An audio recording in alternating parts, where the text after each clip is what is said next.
All right, today we're doing the 7C notes, and yes, there will be a good deal of yawning going on because we're going to see just how contagious yawns are. Today we're looking at different types of studies, which includes observational studies, surveys, and experimental studies. We're also going to explain why random selection and random assignment are important in all of these things. Design an experiment based on random sampling to investigate phenomena. So we're going to look at all of that. We're actually going to get to see a small clip from Mythbusters concerning, is yawning contagious? So let's start here. There are three types of statistical studies. There's the observational study, which I like to coin this as look but don't touch. You are literally there just to watch. If you're being good about this, you're not interacting with the people at all. You're just watching what they're doing and making notes. Now, I guess part of this is that you better, if you're going to sit there and watch, you better put yourself in a good place to catch the kind of sample that you want. I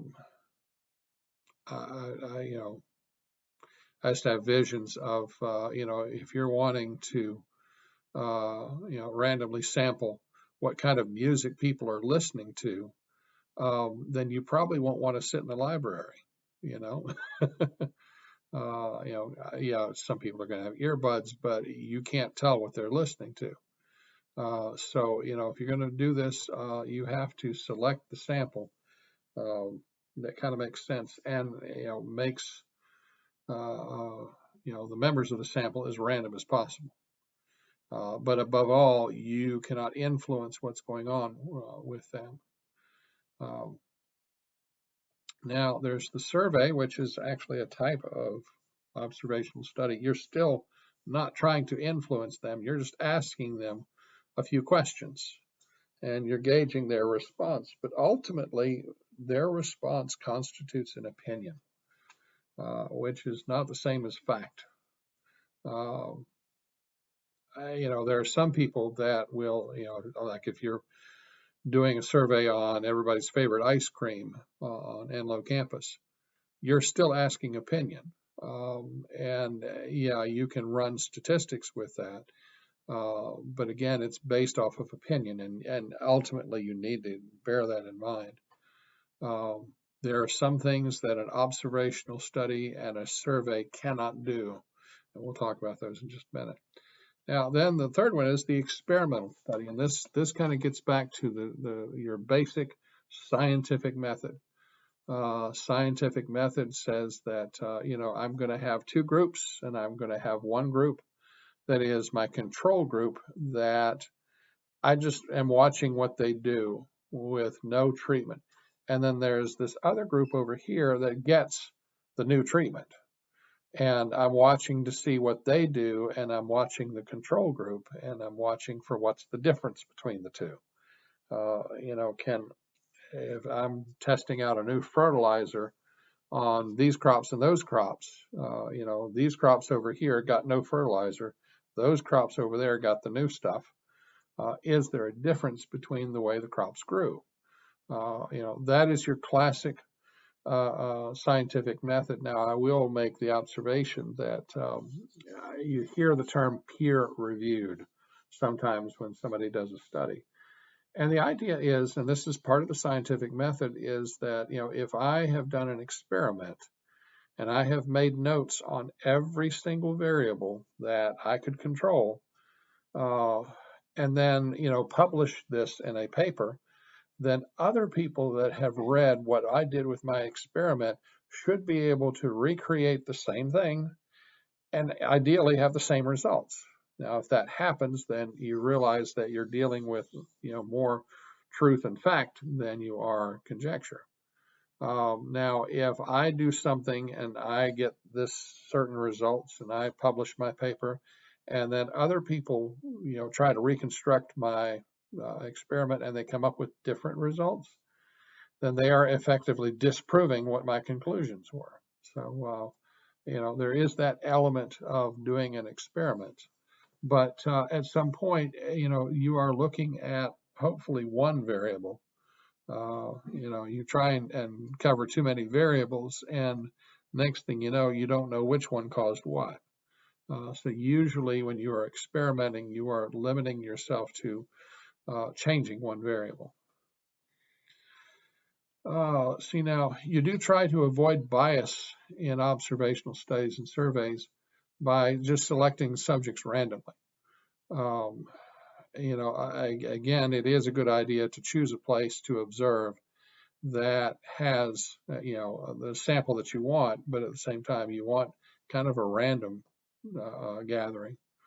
The other thing is that you cannot make a cause and effect conclusion off of something that you've watched.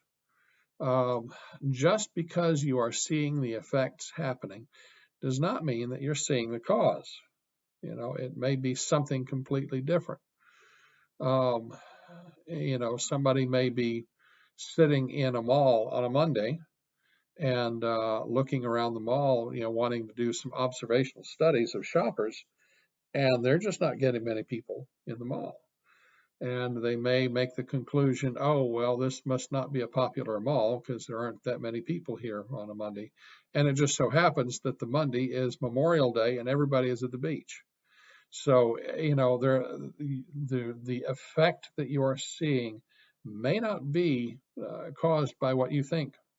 So cause and effect conclusions are a dangerous thing when you get to observational studies or even surveys, because again, you're taking people's opinions on cause and effect, and they may have some really weird ideas. I just won't go there. In an experiment, it's important to assign participants to treatment randomly in order to make cause and effect conclusions. So, that's the other thing is that, if you're doing fertilizer, and you've got two plots of land that came from the same dirt, and you've got a bag of seeds that came from the same place. You can't pick through the seeds and say, oh, this one looks good, I think I'll put him with a fertilizer. Oh, this one looks kind of scrawny, I'll put him over there. You can't do that. You can't just, you can't pick and choose. You have to just randomly grab a handful and say, this goes over there, and grab another handful, and this goes to the other plot. You have to do it randomly in order for this to make sense. All right, a few principles for a good experiment. First of all, about the control group. These are the participants that do not receive the treatment, but it's possible they may receive a placebo. That is basically the proverbial sugar pill.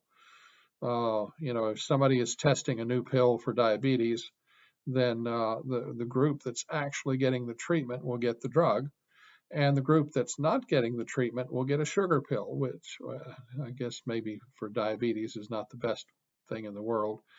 But they'll be getting a fake pill, the one that's not supposed to do anything to them.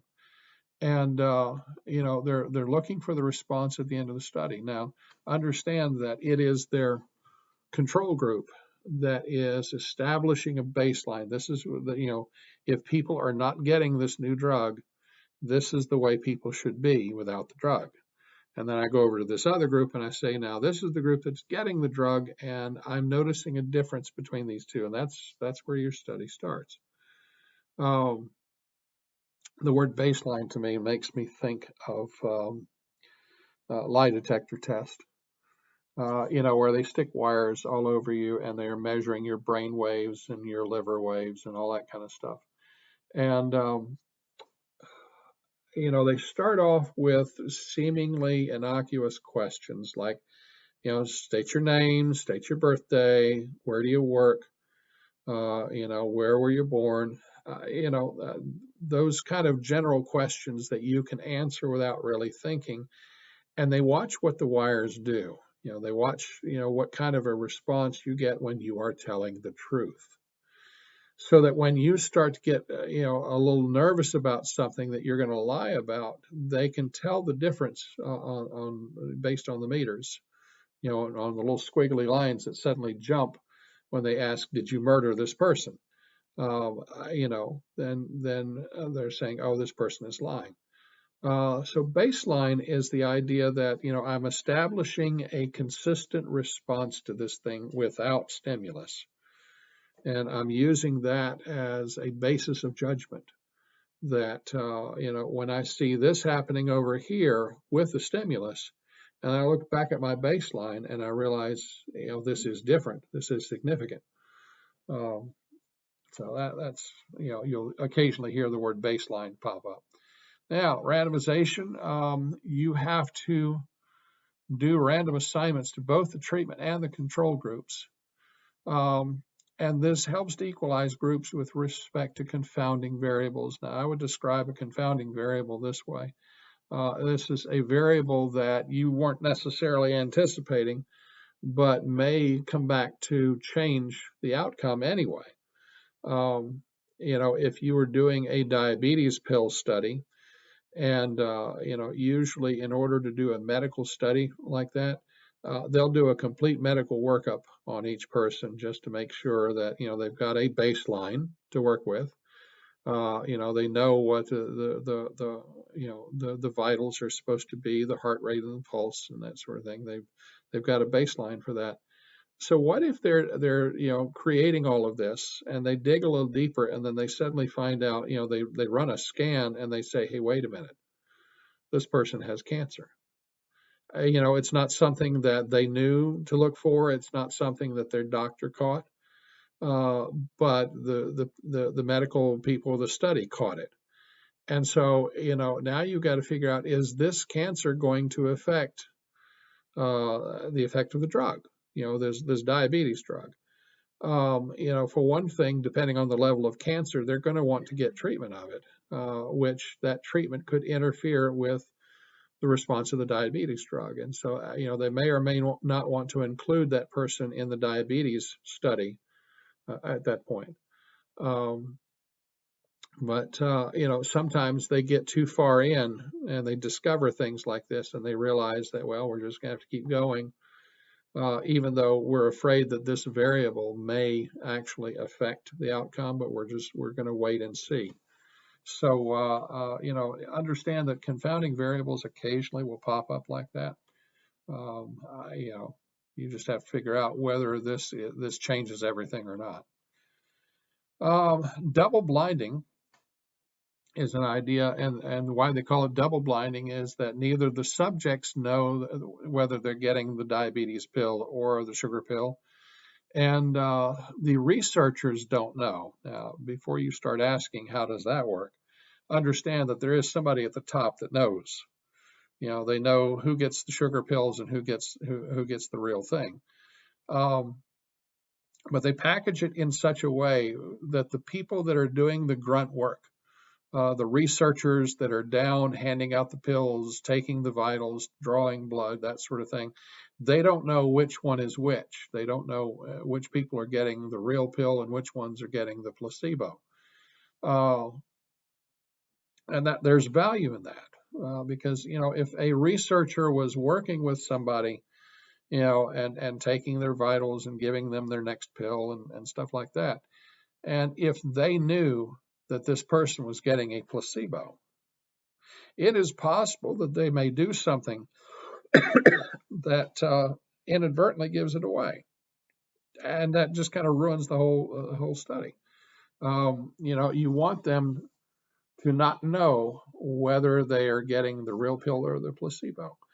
And sometimes the researcher, it's human nature. Sometimes they just do stuff that, the person picks up on it and says, I'm getting a sugar pill, aren't I? So you don't want either one of them to know, because, you don't want somebody to accidentally let the cat out of the bag.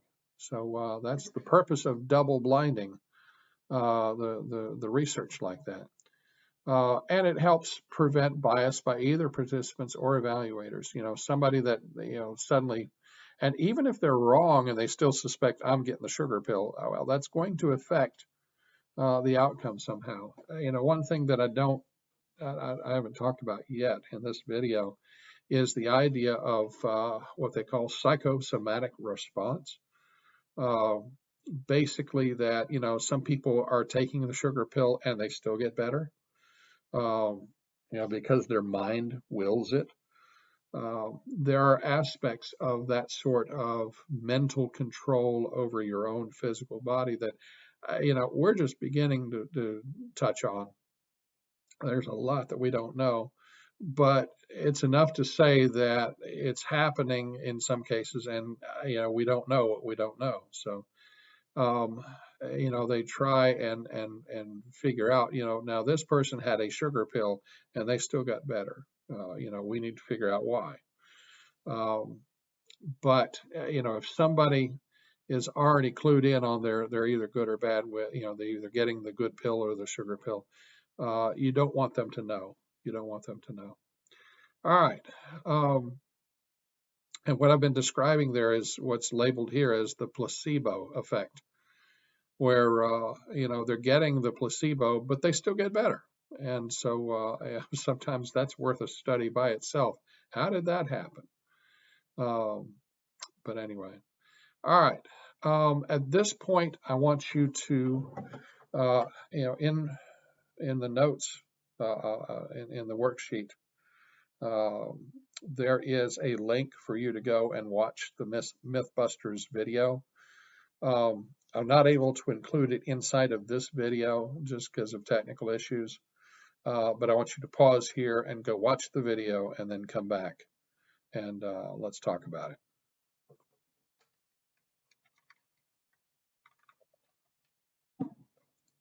All right, I assume you have watched it by now. So let's talk about it. In the video, first they started out with a room full of people reading tax law, which sounds sufficiently boring. And, they weren't happy with the results that they got. They got, maybe one or two yawns, even when they stuck somebody in there yawning, trying to see if other people would catch it. They didn't get anything conclusive from that. So they decided to change their game plan and they went to the local flea market and, had that little room, and the girl would either would be yawning as she let them in there. 2/3 of them she yawned, and 1/3 of them she didn't yawn. And they just waited to see if they yawned as soon as they got in the room. And I'm sitting here wanting to yawn just talking about it. Anyway, with that, the results that they had was that out of the 34 people that got a seed yawn, 10 of them yawned in response, which was 29%. And then of the 16 people that got no seed yawn, 4 out of the 16 yawned anyway. So that tells us that 25% would have yawned anyway. So, the difference there, well, I'll come back to that because we're in the middle of this. The difference there would be the 29% with the yawn seeds minus the 25% with a non-yawn, which means that there was a 4% difference. Now, does that provide some evidence that yawning is contagious? Some. Which, because more people yawned with a seed.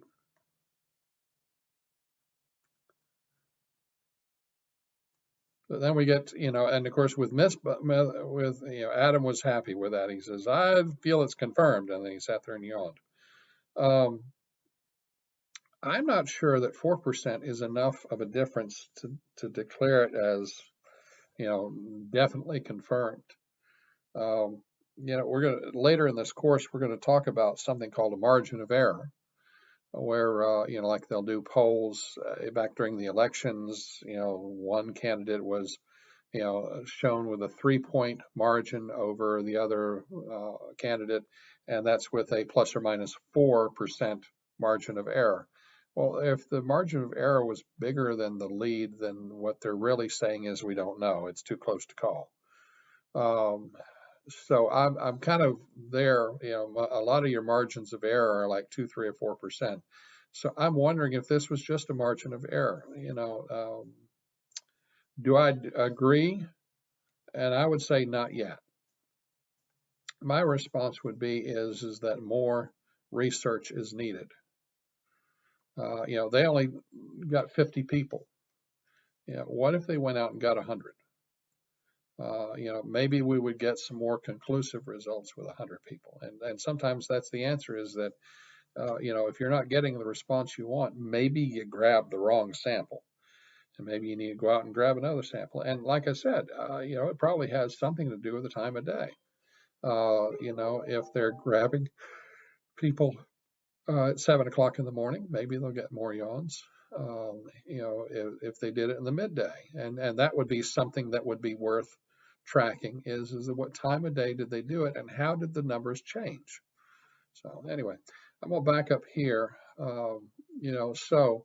Mythbusters, when they did the observational survey, that was when they had the people in the room, and they tried not to interfere, even when they sent somebody in there to yawn. That was kind of interfering. Um, so when they came back to the next day to the flea market, that was where they were conducting an honest to God experiment. They had 1/3 with no yawn and 2/3 with a seed yawn, and they were just watching to see what happened. So that was the two methods that they tended to do. Because I think when how do you do a survey? It's kind of, do you believe yawning is contagious? Well, you're going to get a bunch of opinions and not much fact. So anyway, all right, let's move on to example 4 with the beauty being in the eye of the beholder. This is where a researcher discovers that the diameter of a person's pupil in their eye is directly related to how beautiful they find an image they're looking at. Now, I got a comment here before we get too far into this, that the whole idea of measuring the diameter of a pupil sounds very personal to me. I would think that you would have to be up close and in somebody's face. Do they have technology that can put a camera on the wall and measure somebody across the room to measure the diameter of their pupil? Well, we may actually be there, for all I know. It's kind of scary. It sounds like a George Orwell kind of thing. But for the moment, we're going to presume that they have cameras in place, like facial recognition cameras, that can measure this from a distance. So having said that, let's continue on. A researcher wants to know whether reading an article about climate change influences their perceptions of pictures of a city in terms of beauty. So 100 people have volunteered. The research assistants proposed 3 options. So let's look at the 3 options. Option A is to split them into 2 groups randomly. One group reads the article, the other one does not. Then everyone will look at the city pictures and the diameter of pupil will be measured. Now, this would be clearly an experimental study. My only issue with this my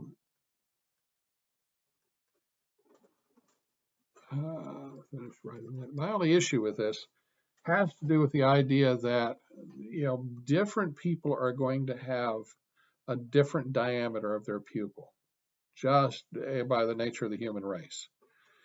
And so, measuring a group that didn't read and measuring a group that did read, I'm more interested in what happened, before and after they read the article. That I feel like would be worth looking at. So, if they had like a camera as they walked in the room, and then they read the article, and then another camera measured the diameter after they're looking at the pictures, you're getting a before and after. That would make more sense to me. I'm not sure how far I would trust the terms of this one, simply because I don't believe that, pupil diameter is not a constant from one human to the next. All right, option 2 was to have the volunteers look at pictures of the city and rate how beautiful from a scale of 1 to 10, and then they read the article and then look at the pictures again, rating them on the same scale. Now this I like the before and after, but again, this is a survey, which means that you're getting a bunch of opinions. and opinions are not necessarily fact. So it may be, them rating themselves how beautiful they find the pictures, but that's very little fact to deal with. It's not helpful in cause and effect. You're trying to figure out that the cause of beauty is they look at these pictures, and I don't know where I'm going with that. Anyway, um, so this is a survey, and you're not going to get very reliable results that way. Not anything scientific. This last one says that volunteers are shown into the art gallery. Put simply, they turn them loose in the room. Uh, they hand out programs, and whether the person chooses to read the program or not is a different story. That's natural with any museum. And they measure the pupil size of people as they view the pictures.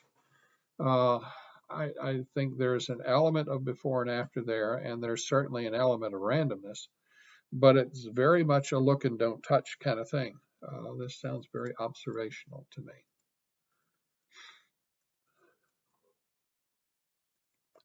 Now, so they get to the question now, so which one do you think would be best? And I think I've made enough comments to make it clear that the experiment should be the best one.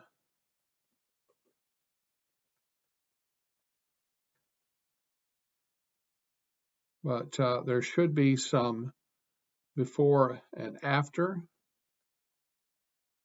measurements.